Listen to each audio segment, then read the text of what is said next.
मोक्षमार्गस्य नेतारं वेतारं कर्मभूभृतां ज्ञातारं विश्वतत्त्वानां वन्दे तद्गुणलब्धये।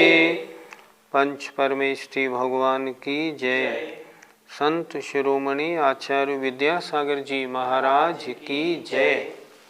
एक समया विग्रह, एक समया विग्रह, बोलिए एक समया विग्रह। संधि विच्छेद करें। एक समया अविग्रह, विग्रह माने मोड़ा, अविग्रह माने बिना मोड़े वाली गति। बिना मोड़े वाली गति एक समया, एक समय वाली होती है। जो संसारी आत्मा यहाँ मरण किया और मान लो यहीं उसने जन्म ले लिया, या सीधा ऊपर जाके जन्म लिया, मान लो 7 राजू भी जन्म लिया, कितना लगेगा? एक समय। अविग्रह कितनी दूर जाओ, नीचे भी जाना है, कलकला पृथ्वी तक भी मान लो पैदा होना है, और सीधे गमन हुआ है तो कितना समय? एक समय। सूत्र का अर्थ क्या है? एक समया अविग्रह, विग्रह माने मोड़, अविग्रह माने बिना मोड़े वाली गति एक समया, एक समय वाली होती है, अर्थात उसमें मात्र एक समय लगता है। पंडित जी, एक समय का मतलब क्या हम एक सेकंड माने? एक सेकंड में तो असंख्यात समय होते हैं। समय क्या है? समय टाइम की सबसे छोटी यूनिट है, सबसे छोटी इकाई, उसे हम कहते हैं समय। एक उदाहरण से समझाता हूँ। मान लो एक नोट की गड्डी में 100 नोट हैं। उस नोट की गड्डी में हमने प्रेस से पिन लगाया, खट। पिन लगने में कितना समय लगा? एक सेकंड से भी बहुत कम। ठीक है ना? ठीक हुआ? अच्छा, अब उस पिन को एक नोट से दूसरे नोट तक जाने में कितना समय लगा? बहुत कम। आचार्य कहते हैं एक नोट से दूसरे नोट तक जाने में भी उस पिन को असंख्यात समय लगे। तो ये समय है क्या? एक प्रदेश से दूसरे प्रदेश तक कोई परमाणु जाए धीमी गति से तो जितना समय लगता है उसे कहते हैं समय। ये समय काउंटेबल नहीं, हमारे ज्ञान का विषय नहीं, हम घड़ी से इसको माप नहीं सकते। बहुत छोटा, एक आँख की टिमकार में असंख्यात समय होते, इसलिए समय बहुत छोटा होता है। हम इतना समझ लें, टाइम की सबसे छोटी यूनिट, सबसे छोटी इकाई समय है। अगला सूत्र देखें। एकम द्वौ त्रीन वानाहारकः, एकम द्वौ त्रीन वानाहारकः, बोलिए एकम द्वौ त्रीन वानाहारकः। सूत्र का अर्थ देखें। 1, 2 और 3 समय तक वह आत्मा जो विग्रह गति में अन्य शरीर के लिए गमन कर रहा है, वह 1, 2 और 3 समय तक अनाहारक रहता है। एकम द्वौ त्रीन वा अनाहारकः, 1, 2 और 3 समय तक वह अनाहारक रहता है। तो प्रश्न उठता है, ये आहारक अनाहारक क्या है? परिभाषा ऐसी है, आहारक की परिभाषा, औदारिक वैक्रियक और आहारक शरीर एवं 6 पर्याप्तियों के योग्य वर्गणाओं का ग्रहण करना आहार है, और उसको जो ले रहा है वह आहारक है। अर्थात आत्मा यदि एक मोड़ लेने वाला है तो यहाँ से मान लो उसको यहाँ जन्म लेना है तो यूँ जाएगा और यूँ जाएगा। तो जब वो यहाँ से यहाँ आया एक समय हो गया और यहाँ से यहाँ पहुँचा तो एक समय और लगा। इस समय में यहाँ से यहाँ तक किन्हीं वर्गणाओं का ग्रहण नहीं हो रहा है। अगले समय में यहाँ से यहाँ पहुँचा तो उसने वर्गणाओं का ग्रहण कर लिया। यहाँ उसने वर्गणाओं का ग्रहण माने आहारक हो गया। पहले समय में अनाहारक रहा क्योंकि किसी वर्गणाओं का ग्रहण नहीं हुआ। तो यहाँ क्या कह रहे हैं कि वह विग्रह गति वाली आत्मा 1, 2 और 3 समय तक अनाहारक रहती है। तात्पर्य क्या हुआ? यदि वो एक मोड़ा लेती है तो एक समय तक, 2 मोड़े 2 समय तक, 3 मोड़े तो 3 समय तक अनाहारक रहती है। चौथे समय में आहार ले ही लेती है। इसका मतलब बहुत स्पष्ट समझ लें, आहारक और अनाहारक। आहार का मतलब भोजन नहीं, 3 शरीर 6 पर्याप्तियों के योग्य वर्गणाओं का ग्रहण है।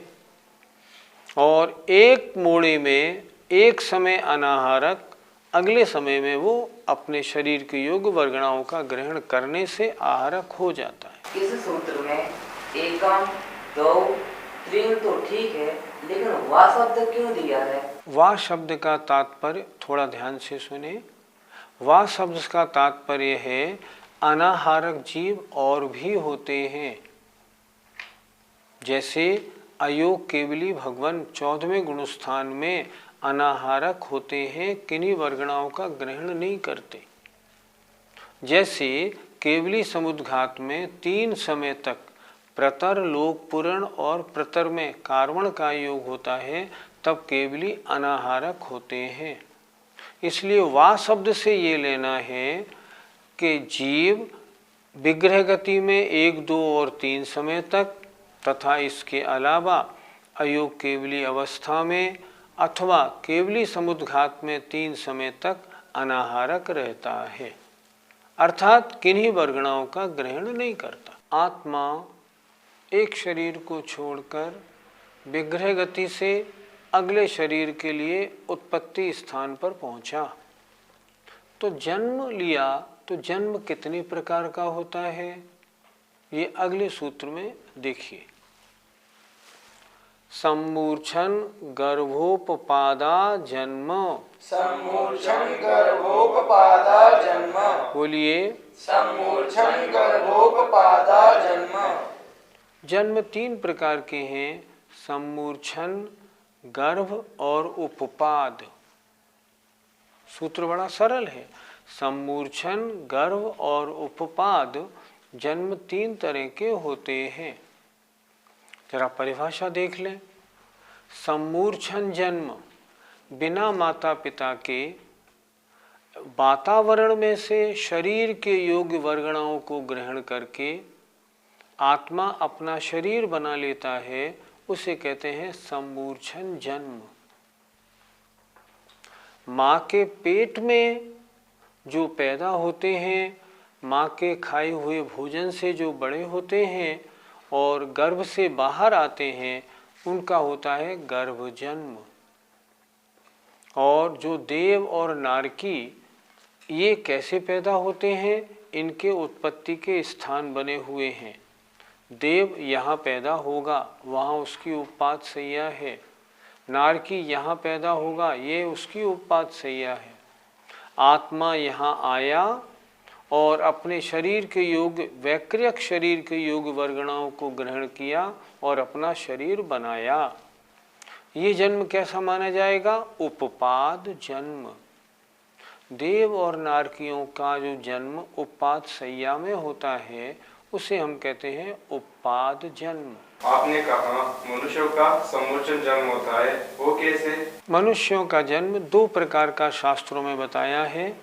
एक गर्भ जन्म, जैसे जनरली हम सबका हुआ। एक होता है सम्मूर्छन जन्म। सम्मूर्छन जन्म जिन मनुष्यों का होता है वो हमारे देखने में नहीं आते, लेकिन स्त्रियों के गुह्य प्रदेशों में, हमारे कान नाक आँख के मेल में, या जहाँ बहुत सारे सेना आदि के लोग मलमूत्र क्षेपण करते हों, उन स्थानों में सूक्ष्म मनुष्य पैदा हो जाते हैं, बहुत छोटे।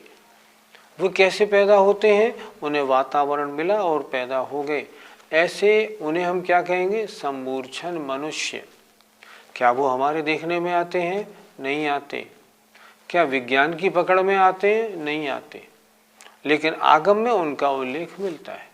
इसलिए मनुष्य दो प्रकार के, सम्मूर्छन और गर्भज दोनों। जन्म का प्रसंग हुआ। अब जन्म कहाँ होता है? जन्म का आधार क्या है? वो कितने प्रकार का आधार होता है? ये अगले सूत्र में आचार्य लिख रहे हैं। सचित्त शीत संवृताः सेतरा मिश्राश्चैकशस्तद्योनयः। सचित्त शीत संवृता सेतरा मिश्राश्चैकशस्तद्योनयः। दोबारा बोले। सचित्त शीत संवृता सेतरा मिश्राश्चैकशस्तद्योनयः। नहीं, चैकशस्तद्योनयः बोले, सही उच्चारण करें। चैकशस्तद्योनयः। चैकशस्तद्योनयः। चैकशस्तद्योनयः। दोबारा बोलिए पूरा सूत्र। सचित्त शीत संवृता सेतरा मिश्राश्चैकशस्तद्योनयः। सूत्र का अर्थ देखें। सूत्र का अर्थ थोड़ा सा जरा कड़ा है, तो मैं बोर्ड से पढ़ाता हूँ। इस सूत्र में, सचित्त शीत संवृतः वाले सूत्र में उत्पत्ति स्थान कितने प्रकार के होते हैं उसकी चर्चा है। हम लोग कहते हैं ना 84 लाख योनियों में, योनि का मतलब उत्पत्ति स्थान, उसकी चर्चा है। 84 लाख विस्तार से है, और अगर संक्षेप से बात करें तो उत्पत्ति स्थान 9 प्रकार के होते हैं। कैसे? देखें जरा सूत्र को। सचित्त, शीत और संवृत 3 प्रकार के उत्पत्ति स्थान।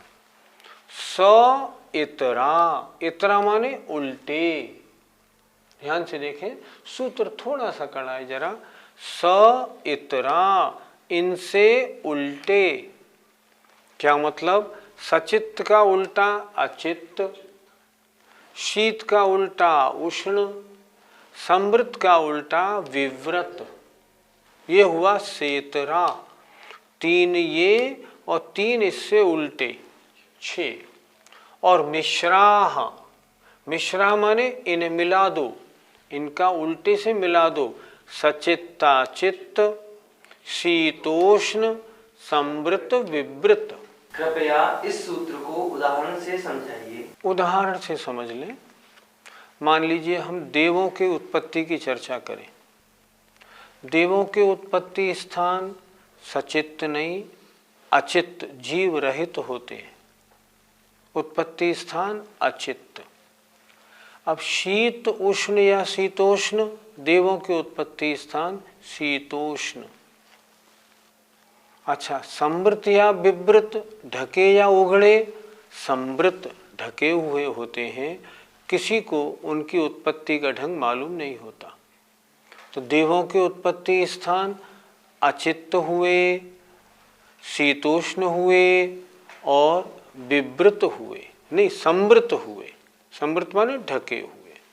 अच्छा, मनुष्यों की बात करें। मनुष्यों के उत्पत्ति स्थान माँ का पेट। माँ के पेट में जो ब्लड पहुँचा, जिसमें मनुष्य को जन्म लेना है, ब्लड अजीब, माँ का पेट जीव। तो उत्पत्ति स्थान कैसा हुआ? सचित्ता चित्त। अच्छा, माँ का पेट ढका है या उगड़ा? ढका भी है और उगड़ा भी है, क्योंकि देखने में आ जाता है। और तीसरा, शीत है या उष्ण? किन्हीं का शीत है जो ठंडे स्थानों में रहते हैं, जो गर्म स्थानों में रहते हैं उनका उष्ण है, किन्हीं का शीतोष्ण है। इस तरह जीवों के उत्पत्ति स्थान अलग अलग प्रकार से हैं। यहाँ आचार्य ने बताया सम्मूर्छन, गर्भ और उत्पाद जन्म वालों के उत्पत्ति स्थान 9 प्रकार के संक्षेप से होते हैं, और यदि इनका विस्तार किया जाए तो ये उत्पत्ति स्थान 84 लाख प्रकार के होते हैं। प्रश्न उठा गर्भ जन्म कितने प्रकार का होता है, तो आचार्य ने अगला सूत्र लिखा, जरायुजांडज पोतानाम गर्भः। जरायुजांडज पोतानाम गर्भः। बोलिए, जरायुजांडज पोतानाम गर्भः। गर्भ गर्भ जन्म 3 प्रकार का होता है, जरायुज, अंडज और पोत। गर्भ जन्म के 3 भेद हैं। पहला जरायुज, मनुष्यों का जन्म होता है ना, जेर सहित होता है, ऊपर एक हल्का सा पतला खोल होता है, उसके अंदर जीव होता है, इसे कहते हैं जरायुज। जो अंडे से पैदा होते हैं, मुर्गी का अंडा आदि, इन्हें कहते हैं अंडज। और जो हिरण के बच्चे, शेर के बच्चे होते हैं, पैदा होते ही दौड़ने भागने लगते हैं। हिरनी है, हिरनी के पीछे कोई शिकारी दौड़ रहा है, हिरनी का मान लीजिए समय हो गया और उसके बच्चा हुआ, तो हिरनी रुकी, बच्चा हुआ, बच्चे को साथ लिया और भाग गई।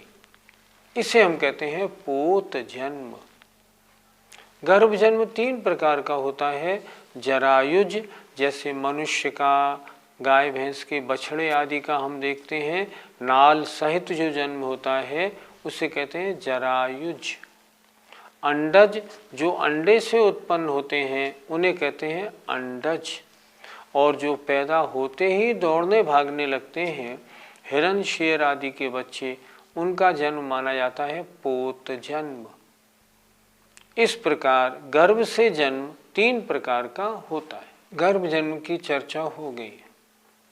अब ये बताएं कि उपाद जन्म किनका होता है। तो अगला सूत्र आचार्य ने लिखा, देवनारकाणामुपपादः। देवनारकाणामुपपादः।